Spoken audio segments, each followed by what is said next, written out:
Here we go.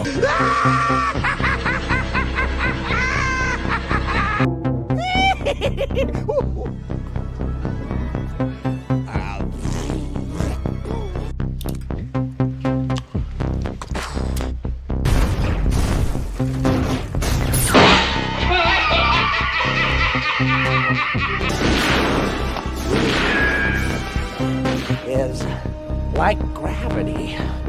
All it takes is a little push.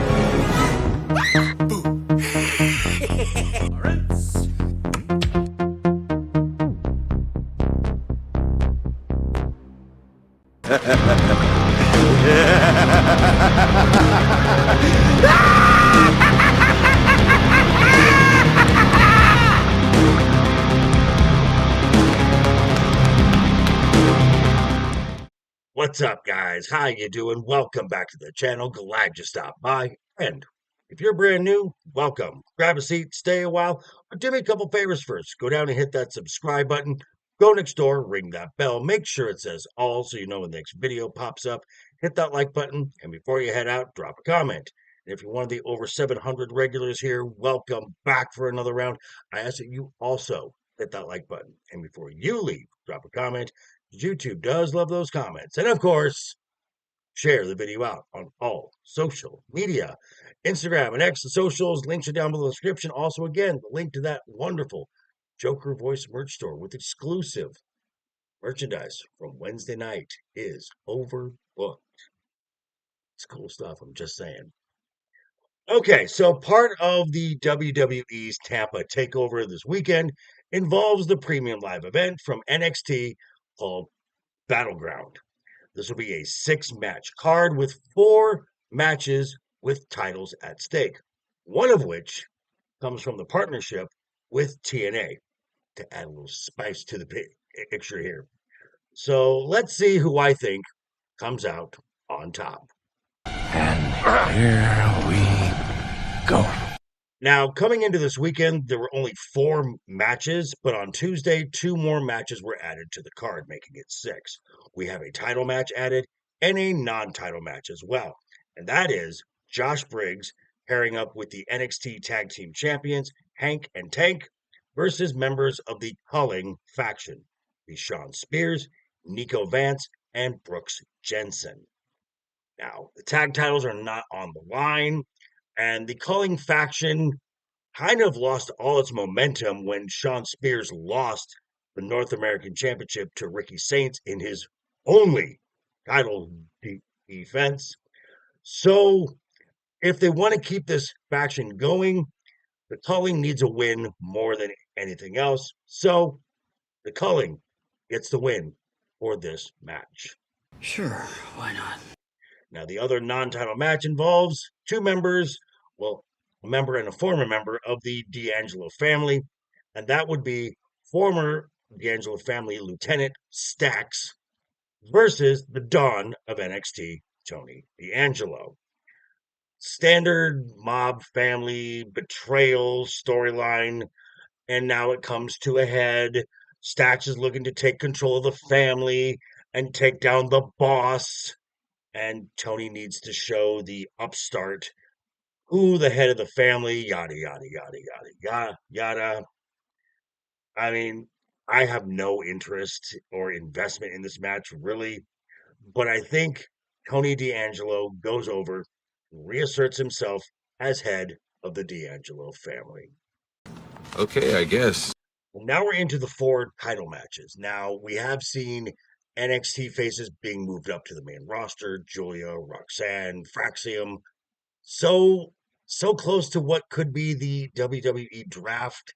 These makes these predictions kind of hard. So I'm going to make predictions on these matches as if no NXT talent is being called up to the main roster. And now for the first title match, for the first time, the TNA World Title will be defended on WWE TV in a WWE ring as Joe Hendry defends his title versus Trick Williams. This is an easy call. Trick is not a member of the TNA roster, and TNA is not having their top prize held by another promotion. So, rest assured, next time you see TNA TV, say his name and he'll appear, as Joe Hendry is still the TNA World Champion. Duh.